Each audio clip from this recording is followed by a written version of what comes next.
Bonjour à tous. Alors, dans son coming out vidéo sur l'arrêt du fact-checking et de la censure politique, Mark Zuckerberg commence sa démonstration par un constat. Il nous dit, pour lutter contre les contenus illicites, on a conçu des systèmes complexes pour modérer les contenus. Et le problème, c'est qu'avec ces systèmes complexes, eh bien, ils font des erreurs et on a atteint un point où il y a trop d'erreurs. Alors, la modération de contenu, est-ce que c'est une mise en échec de l'intelligence artificielle et des algorithmes? Ce sera l'un de nos sujets aujourd'hui avec ce grand rendez-vous de l'IA dans Smart Tech. On parlera aussi des restrictions américaines sur les puces d'IA et de l'investissement massif dans les data centers. On aura également dans cette édition un rendez-vous sur l'actu des cryptos. Mais d'abord, je vous propose 3 questions sur l'IA et le stockage de données. C'est parti pour un nouveau Smart Tech. Pour adresser ce sujet, je suis en compagnie de Marc Royer. Bonjour. Bonjour Delphine. Vous êtes directeur données non structurées analytiques chez Dell Technologies France. Votre travail consiste à accompagner les entreprises dans la gestion de stockage de leurs données et aussi dans leur stratégie d'intelligence artificielle. Dell a dévoilé ses prédictions pour 2025 en matière d'IA, avec notamment l'essor de l'IA agentique, tous ces agents qui vont nous aider très opérationnellement finalement dans nos métiers. Et notamment aussi parmi ces prédictions en entreprise, le passage du concept à la réalité. Qu'est-ce que ça engage d'abord comme transformation au niveau de l'IT, ça ? Alors, c'est plusieurs éléments. Il y a un changement de posture, parce qu'on parle souvent de l'IT comme un outil technologique pour accompagner la transformation des entreprises. Mais il y a aussi un changement de posture par rapport aux personnes finalement qui composent cette entreprise. Donc c'est le mélange, ou en tout cas la conjointure d'un savoir-faire technologie, de méthodologie, et puis d'accompagnement humain pour pouvoir accompagner cette transformation. Et si je rentre plus précisément sur notre sujet, sur la question du stockage, de la gestion des données, qu'est-ce qui doit changer aujourd'hui ? Alors aujourd'hui, on accompagne, nous, chez Dell Technologies, les sociétés à se mettre dans une posture de raffinerie. C'est-à-dire qu'on a une matière première qui est présente et toutes les entreprises en ont. Elle est soit de provenance externe, soit de provenance interne. Mais ce qui est sûr, c'est que la matière est là. La matière, c'est la donnée. Exactement. La première difficulté, ou en tout cas le premier challenge pour les entreprises, c'est d'y accéder sans restriction, mais aussi de se conformer aux différentes réglementations. Ah oui. Et ça, c'est un des points de challenge les plus majeurs pour les entreprises. Et puis de prendre aussi, la qualification de ces données pour pouvoir adresser des sujets. Donc en fait, il faut commencer principalement par le pourquoi on veut mettre en place de l'IA et pas par le comment.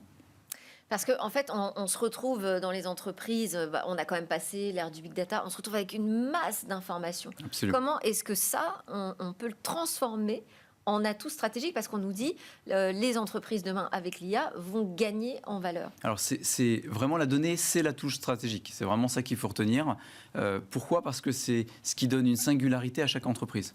Il y a la donnée mondiale, d'ailleurs on l'a vu avec l'avènement en 2022 et depuis 2022 des LLM, ChatGPT, mais ce n'est pas le seul. Finalement, on sait que d'ici 2026-2027, l'ensemble de la donnée publiquement disponible sur Internet sera consommée par ces éléments-là. Qu'est-ce qui va différencier finalement un acteur, une entreprise ? C'est la manière dont elle va utiliser ses propres données, son propre savoir-faire, pour pouvoir adresser des besoins spécifiques liés à son activité, son secteur, son industrie. Et ça, c'est vraiment le game changer pour moi. Et est-ce qu'il y a aujourd'hui des offres d'infrastructures, des offres de stockage qui sont adaptées justement à cette nouvelle ère de l'IA ? Alors c'est ce qu'on a mis en place chez Dell Technologies. J'ai souvent tendance à dire qu'on est un industriel qui a mis en place des solutions industrialisées pour pouvoir consumériser l'information au sens large. Et c'est vraiment ça le métier qu'on a mis, en place pour épouser l'IA. Vous avez vu certainement un certain nombre d'annonces sur l'IA Factory que Dell a promu. Alors mais ça, aussi... les IA Factory, ça c'est le mot de 2025, j'ai envie de dire. Exactement. Parce que c'est chez Dell, mais c'est aussi au niveau européen, au niveau des États membres. Absolument. On ouvre des IA Factory, c'est au niveau de chaque entreprise qui crée sa petite usine de fabrication d'IA générative. Mais encore une fois, qu'est-ce que ça engage comme transformation sur la gestion de ces données ? Alors ce qu'on veut faire avec les différentes entreprises, puisqu'on adresse à la fois des ETI, des PME, du secteur public, du secteur privé et puis des grandes entreprises, c'est de leur permettre d'avoir vraiment l'outillage et les formations, puisqu'il y a l'accompagnement humain, pour pouvoir s'approprier ces outils et en faire quelque chose d'aussi simple à utiliser que ce qui s'est passé avec les LLM pour le grand public. Et c'est vraiment ça cet objectif. Et derrière, ça veut dire mettre en place des infrastructures dédiées ? Exactement. Donc c'est des infrastructures dédiées avec des spécificités pour pouvoir utiliser, consommer l'information et pouvoir prendre de la décision de manière impactante. Parce qu'une entreprise cherche à avoir un impact sur son business et donc il faut derrière un KPI pour pouvoir le mesurer. Et ces infrastructures, c'est des infrastructures pas seulement d'accès à la donnée, c'est des infrastructures de stockage aussi. Alors, ça va être des infrastructures de stockage, d'accès au sens large à la ou au silo de données, parce qu'une entreprise possède plusieurs, lieux de données. C'est quoi ? C'est du cloud hybride aujourd'hui ? Alors, on va se retrouver dans des approches assez cloud hybrides, c'est-à-dire qu'on peut faire du on-premise, on peut faire du off-premise, et puis on voit aussi que dans certaines industries, il y a du edge. C'est typiquement, pour vulgariser les choses, lorsque vous êtes dans une ville, si vous devez faire par exemple la gestion des déchets, vous pouvez avoir une remontée par des capteurs disant que telle ou telle poubelle est pleine, mais vous pouvez aller plus loin. On parlait tout à l'heure d'IA avec les agentiques. Oui. L'idée derrière, c'est de dire qu'on va peut-être optimiser au jour le jour les finalement cheminements du ramassage des déchets, par exemple. Donc c'est vraiment d'aller sur non seulement la compréhension de l'information, la prise de décision et l'accompagnement dans cette prise de décision de manière très opérationnelle. C'est presque du sur-mesure. On fait du sur-mesure. Merci beaucoup Marc Royer pour vos conseils, vos éclairages sur ce sujet. Je rappelle que vous êtes le directeur données non structurées analytiques chez Dell Technologies France. Merci Delphine. Allez, c'est la place maintenant à notre grand rendez-vous sur l'intelligence artificielle justement. Pour ce grand rendez-vous de l'IA aujourd'hui, j'ai convié Guylain de Pierrefeu. Bonjour. Bonjour. Vous êtes partenaire au sein du cabinet de conseil Wavestone, en charge des activités intelligence artificielle et valorisation des données. Et avec vous, Jean-Baptiste Bouzige. Bonjour. Bonjour. Vous êtes président fondateur d'Equimetrix, grand spécialiste français de la data science et des solutions IA. Merci beaucoup. On va commenter 3 principales actualités que nous avons retenues. La première, c'est une question. Est-ce que l'IA est en échec, est mise en échec sur ces sujets de modération de contenu sur les réseaux sociaux? Je propose qu'on réécoute Mark Zuckerberg à ce propos. There's also a lot of legitimately bad stuff out there. Drugs, terrorism, child exploitation. These are things that we take very seriously, and I want to make sure that we handle responsibly. So we built a lot of complex systems to moderate content. But the problem with complex systems is they make mistakes. Even if they accidentally censor just 1% of posts, that's millions of people. And we've reached a point where it's just too many mistakes and too much censorship. Complètement fluent en anglais.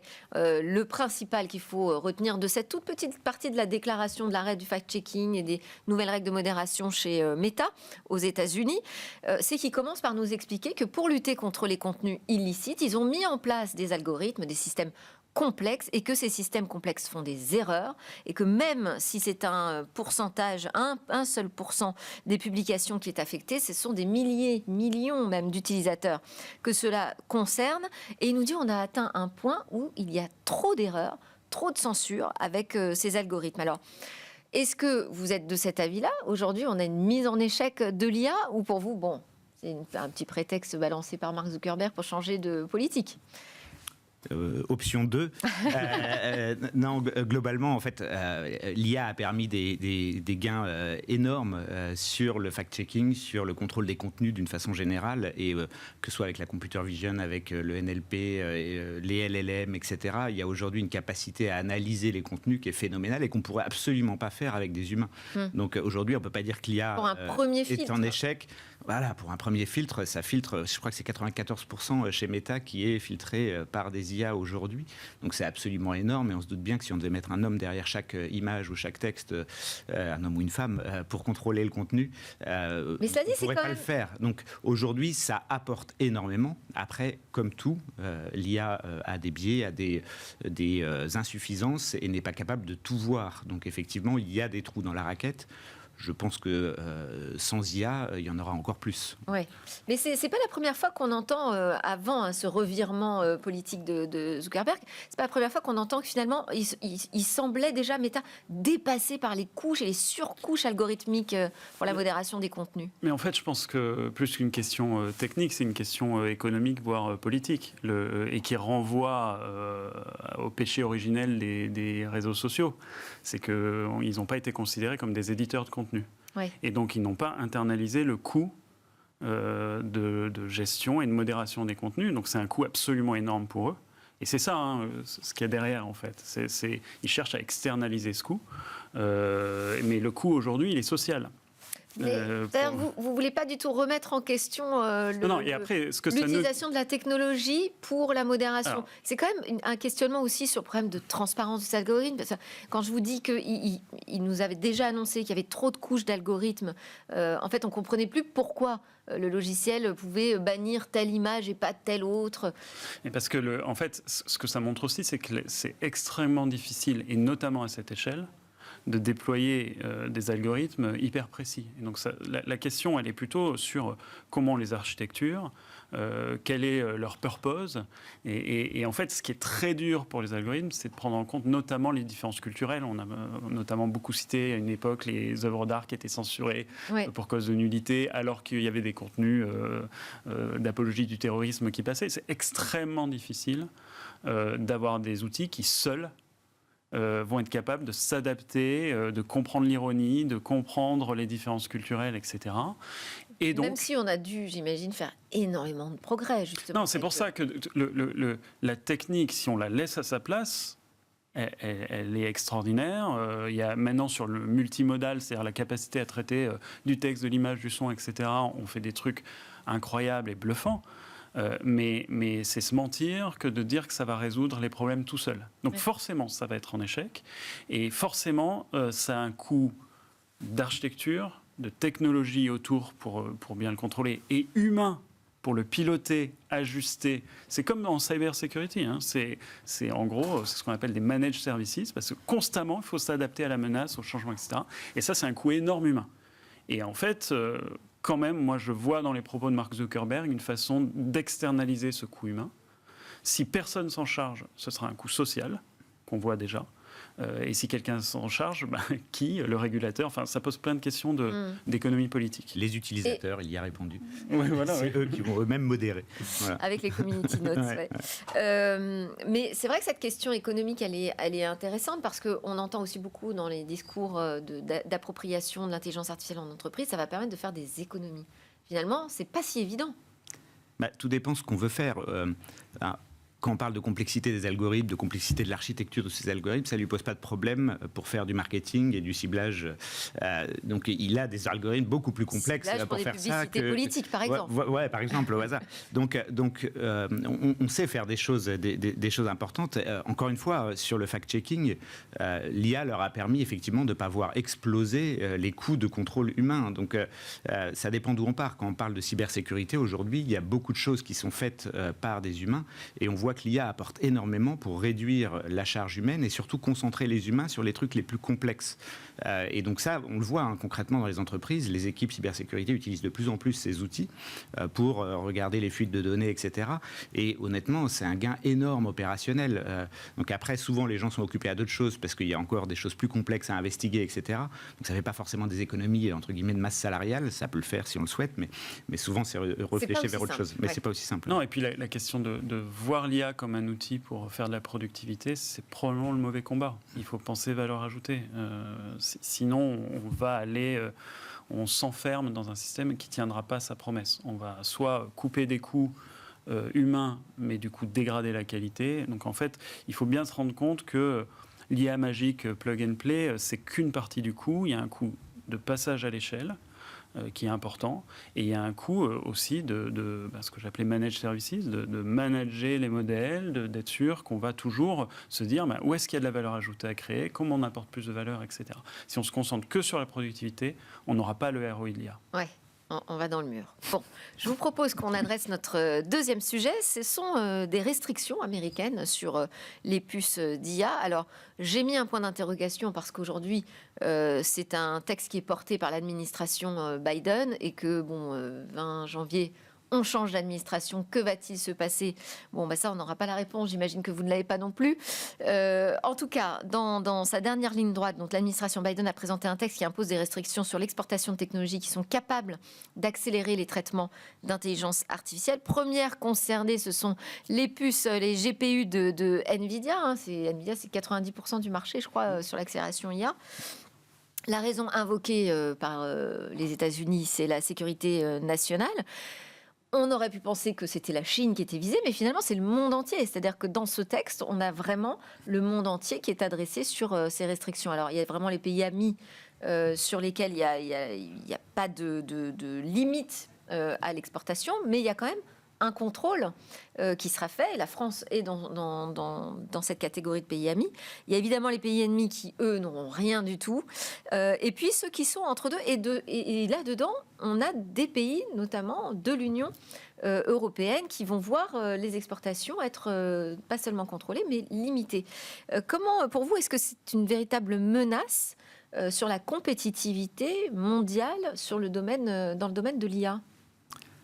J'irai en premier lieu, pour l'instant, c'est une menace pour Nvidia. En tout cas, c'est comme ça qu'ils l'expriment, parce qu'effectivement, ils exportent beaucoup et c'est une part importante des exportations, même pour les États-Unis. Donc c'est un choix compliqué, et c'est un choix compliqué parce que la chaîne de valeur de l'IA est beaucoup plus complexe que ça. On l'a déjà vu post-Covid, les Chinois avaient arrêté, ou en tout cas baissé les approvisionnements en terres rares et en métaux rares, qui servent aussi à construire les puces, etc. Donc cette chaîne de valeur, elle est hyper imbriquée. La conception, la fabrication, dans les fonderies, c'est surtout à Taïwan et en Chine, donc on voit qu'il peut y avoir un retour de bâton. Et donc toute la question, ça va être la réaction des pays asiatiques, chinois, qui ont une place très importante aussi dans cette chaîne de valeur et qui peuvent aussi contraindre pas mal de monde. Donc on a effectivement la guerre États-Unis-Chine, c'est toujours ce rapport de force. Je ne sais pas ce que fera Trump, il ne s'est pas encore prononcé à ma connaissance sur le sujet, peut-être à ton avis, mais en tout cas c'est dans la ligne de ce qu'il veut faire sur le protectionnisme et sur le fait de protéger des choses. Tous ces pays ne pourront pas utiliser les puces. Alors c'est effectivement sa ligne sur le protectionnisme. D'un autre côté, sa ligne c'est aussi de favoriser ces grandes entreprises américaines, ces big tech dont fait partie Nvidia aujourd'hui. Oui, mais c'est aussi une façon, il y a les utilisateurs des puces ensuite, et donner accès à la puissance de calcul prioritairement aux entreprises américaines. Clairement, aujourd'hui, le sujet de l'IA est perçu comme un sujet géopolitique, y compris pour les acteurs économiques. Le CEO de Palantir disait que les États-Unis n'avaient pas eu un tel avantage stratégique depuis la bombe atomique. Donc mettre ça dans une même phrase, c'est dire la façon dont, y compris les acteurs économiques le perçoivent, et en disant on a une chance, c'est la première révolution depuis la bombe atomique où les États-Unis sont seuls au monde à être dotés d'une technologie. Et donc je pense que ça doit nous amener plutôt à repenser à cette question de l'impact et de se dire, en fait, tout n'est pas sur la pleine puissance. Bigger is not better. Ça, c'est démontré par plein de papiers super intéressants. Il ne faut pas se laisser entraîner par le narratif de la Silicon Valley qui dirait toujours plus d'investissements, toujours plus de processeurs, etc. Et se dire, qu'est-ce qu'on a à jouer quand on voit ce qu'on doit déployer dans les entreprises? La frugalité, par exemple, c'est un sujet extrêmement important. Donc, bien sûr qu'il faut que l'Europe travaille sur sa souveraineté sur le haut de la chaîne de valeur, parce que quand même, il faut se préparer à ça. Mais pensons aussi... On peut changer de catégorie de pays assez rapidement, visiblement. Oui, et puis il faut savoir quelles sont nos solutions de repli. Mais en même temps, sur l'aval, il y a des questions de leadership à prendre sur les applications d'IA, et avec une singularité européenne qui peut être une IA plus frugale, plus responsable, et donc moins dépendante de l'accès au GPU ou d'un accès linéaire ou voire même exponentiel au GPU. Vous n'êtes pas donc inquiet face à ce texte aujourd'hui, parce que ça va limiter aussi la manière dont nos entreprises finalement exportent leur propre technologie? En fait, ça pose quand même des questions. Leur propre service à base de technologie américaine, pour être plus précis. En fait, alors il y a une chose qu'on ne dit pas, c'est que ces restrictions sont vraies si vous achetez directement les GPU. Si vous passez par AWS, GCP, Microsoft dans les data centers qu'ils ont en Europe, ils ont le droit d'avoir autant de GPU qu'ils veulent et vous pouvez les utiliser. Donc c'est aussi quelque part un geste qui favorise ces gros acteurs technologiques aux États-Unis aux dépens, c'est vrai, de Nvidia en l'occurrence, quoi. Mais du coup, on pourra continuer à utiliser. Pour moi, ça pose une question plus globalement. Je suis complètement d'accord avec ce qui vient d'être dit sur la frugalité. On doit se différencier là-dessus et on doit aller vers quelque chose d'un peu plus intelligent que la course au gigantisme. Pour autant, on voit qu'on est hyper dépendant d'une chaîne de valeur qu'on maîtrise absolument pas. Donc il y a une guerre Chine-États-Unis, ils maîtrisent tous des composants, nous on maîtrise. Et c'est déjà pas mal, le haut, avec notamment les large language models sur lesquels on a des trucs très bien en France, etc. Notamment. Mais du coup, on n'a pas tout le reste, quoi. Et ça pose des questions sur comment, quand même si on fait des data centers un peu plus petits, si on a besoin d'un peu moins de puces, etc., comment on devient un tout petit peu souverain sur cette partie-là, au niveau européen. À quel moment on se réveille, quoi. Et là, ça pose des questions assez lourdes, ouais. Et pour l'instant, on n'est pas prêt. Hein. Bon, on n'a plus beaucoup de temps, mais on a quand même un troisième sujet. Je voulais vous faire réagir sur l'investissement dans les data centers. McKinsey estime que la demande en data center va augmenter de 20% par an d'ici à 2030. Et puis on voit les milliards qui pleuvent, que ce soit justement du côté d'AWS avec Amazon, du côté de Microsoft qui a annoncé 80 milliards de dollars consacrés au data center pour l'IA, dont la moitié investie aux États-Unis. Donald Trump aussi a été très clair là-dessus. Il a annoncé notamment un investissement de 20 milliards de dollars de la part du milliardaire émirati Hussein Sawani. Donc aujourd'hui, on est dans la course au gigantisme. Les installations, elles ont changé totalement de dimension. C'est évidemment un gouffre énergétique. Comment on va faire pour absorber toute cette consommation-là ? Je pense que c'est un sujet grave et pas assez documenté, qui est justement dans la lignée du bigger is better. Je pense qu'on marche sur la tête et que... si je prends l'exemple d'Equimetrix, nous, on est un des acteurs principaux sur le déploiement modèle d'IA pour les entreprises en France. L'année dernière, on a grossi de 45% et on a réduit notre empreinte carbone. C'est possible de déployer des modèles d'IA frugales. Ça fait partie de notre job. Et encore une fois, le scientifique, il finit pas son job quand il a trouvé la solution super puissante. Il prend le temps de voir comment on l'affine pour qu'elle soit la plus efficace possible. Et d'ailleurs, c'est une condition nécessaire pour les entreprises pour être capable de les déployer à l'échelle. Et donc, ce boulot-là, si le haut de la chaîne de valeur et les producteurs de LLM disent c'est pas notre job, nous on va financer des centrales nucléaires, etc., on va impacter la planète, et en fait ils font pas leur job. Ils considèrent que les externalités négatives de leur activité, c'est pas leur job. Voilà. Faire société, c'est s'occuper aussi des externalités négatives de son boulot. Et là, je pense que le régulateur devrait jeter un œil à ce sujet de l'énergie. Donc on a lu Julia qui nous prédit que les IA génératives, d'ailleurs, c'est bientôt terminé parce que de toute façon, on n'aura pas suffisamment de ressources. Si on imagine autant de requêtes sur ChatGPT que dans Google aujourd'hui, c'est pas possible. Alors, c'est techniquement possible. On va être limité par l'énergie. C'est vrai qu'aujourd'hui, il y a déjà plein de data centers qui sont obligés de se mettre à l'arrêt parce que les fournisseurs d'énergie ne sont pas capables de produire. L'eau, j'en parle pas. On en a parlé beaucoup avec la Californie et les incendies. Donc, ça pose beaucoup de questions sur l'environnement de ces data centers. Et oui, il y a des limites planétaires, mais aussi il y a des limites locales, des limites des producteurs d'énergie. Relancer une centrale nucléaire, c'est bien, mais on ne peut pas le faire tous les 4 matins. Et donc, il va y avoir des vraies questions de se dire comment on limite ça et comment on est capable de faire la même chose avec moins. Voilà. Mais merci. Pas gagné. Merci beaucoup à tous les deux. Guylain de Pierrefeu, expert IA chez Wavestone, et Jean-Baptiste Bouzige, président et fondateur d'Equimetrix. Merci beaucoup. Tout de suite, c'est l'actu des cryptos.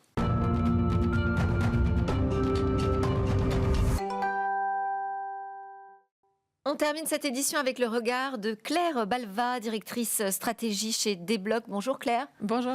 Alors, on va parler évidemment de cette actu des cryptos avec 2 focus principalement aujourd'hui. On commence avec la nouvelle réglementation Travel Rule appliquée aux crypto-monnaies qui vise à tracer nos portefeuilles. Exactement. La Travel Rule, on en parle beaucoup parce que ça a des conséquences très concrètes sur la manière dont les utilisateurs vont se servir des plateformes crypto. Concrètement, toutes les plateformes régulées en Europe vont avoir l'obligation de vérifier où leurs utilisateurs envoient leurs cryptos. Donc, par exemple, si j'ai un compte chez Kraken ou chez Coinbase et que je veux envoyer mes cryptos sur mon ledger, sur un portefeuille crypto, eh bien, la plateforme va me demander à qui je veux les envoyer et de confirmer mon identité, de prouver en fait que c'est bien moi qui détiens l'adresse sur laquelle j'envoie mes cryptos. Donc ça, forcément, ça fait un peu râler dans la communauté des utilisateurs de crypto parce que ça pose plusieurs risques. Le premier risque, c'est un risque concernant la vie privée, c'est-à-dire que les informations que la plateforme va détenir sur moi, elle va de plus être obligée de les partager avec d'autres plateformes si j'envoie l'argent sur ces plateformes-là. Et donc, ça veut dire que des données personnelles vont circuler potentiellement entre ces entités. Et le deuxième risque qui en découle, c'est un risque de sécurité financière, de hack. Vous savez que dans la crypto, on en parle régulièrement. Et on se dit, si mes données personnelles sont amenées à leaker, à fuiter par ces moyens-là, ça pourrait poser des risques quant à ma propre sécurité. Comme dans le système bancaire traditionnel, j'ai envie de dire. Exactement. En fait, cette règle, elle est en place dans la finance traditionnelle depuis plus d'une dizaine d'années maintenant. Et ce qui frappe, c'est qu'on n'a pas de preuve que ça marche. C'est-à-dire qu'évidemment, l'objectif, on s'en doute bien, c'est de lutter contre le blanchiment, lutter contre la fraude, lutter contre le terrorisme.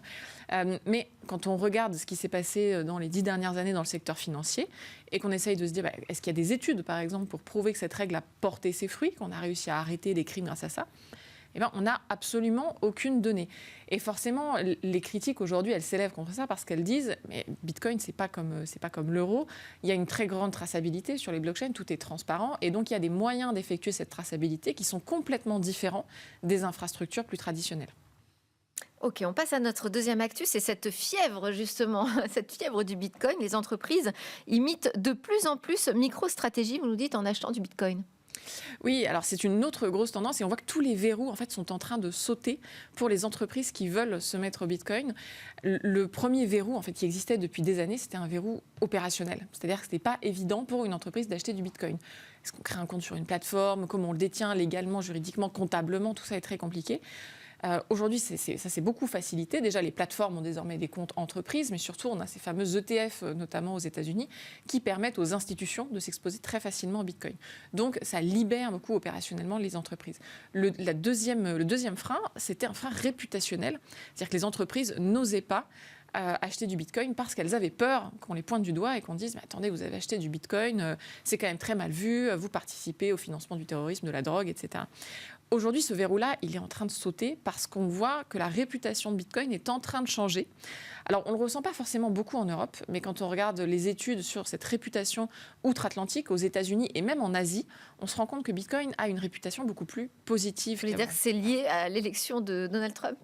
Alors, pas que. C'est lié à l'élection de Donald Trump qui, effectivement, a permis de parler plus ouvertement du sujet, mais c'est lié tout simplement à cette crypto qui a fait son bout de chemin, quoi, et aux visions qui sont assez différentes. En fait, que dans ces pays-là, on est peut-être un peu moins attaché à sa monnaie nationale parce qu'elle est moins performante, ou alors on a un rapport à l'innovation qui est différent aux États-Unis, et donc forcément, on a une vision tout simplement un peu plus positive de Bitcoin. Et donc, vous pensez que ça va aussi se passer en Europe ? Alors, on attend de voir. Aujourd'hui, les entreprises qui achètent du Bitcoin, c'est plutôt des entreprises américaines. On a Semler Scientific, par exemple, dans la santé, ou en Asie. Je pense à Boya, par exemple, dans le monde du jeu vidéo qui est coté à Hong Kong. Donc, pas encore vraiment en Europe, même si on voit un intérêt qui arrive. Et moi, je vois chez Desblocs, par exemple, de plus en plus d'entreprises nous contacter pour nous dire est-ce que vous avez des comptes pour les entreprises ? Parce que nous aussi, on a envie de placer un petit peu notre trésorerie en Bitcoin. Donc ça bouge. Merci beaucoup Claire Bacva d'être venue ici dans Smartech. Je rappelle que vous êtes la directrice stratégie de Desblocs pour nous faire un petit point sur cette actu dans le monde des cryptos. Merci à tous de nous avoir suivis. C'était Smartech. Merci de nous suivre sur la chaîne Smart for Change et également en podcast sur les réseaux sociaux. À très vite pour de nouvelles histoires sur la tech.